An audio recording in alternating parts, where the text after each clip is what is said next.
ano nila, yung resume nila, kasi yung hindi updated, dahil kasama nila yung bago nilang trabaho sa Japan. Diba? So, meron kaming email ad dyan. Pag dumating siya, i-update na lang niya yung resume niya. Pwede naman yung ipasa through our email at attach niya through MS Word format yung certificate niya.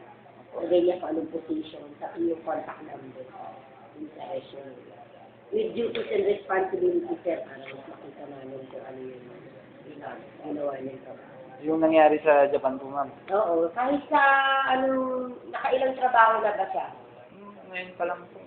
Ay, wala siyang local job na related sa food barista. processing. Barista, ma'am.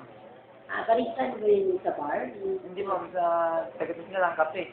Oo nga, yung tagatinda ng alak. Alak Yes, na ma'am. ulo siya. Hindi po. Kape lang. Wala siyang alak. Tapos yung sa Twitter, ma'am, po yung sa bagong naman. Sige, lagay niya lahat dun yung kanyang mga pinagdaan ng work with the job description para makita. Okay. Sige po, ma'am. Maraming salamat.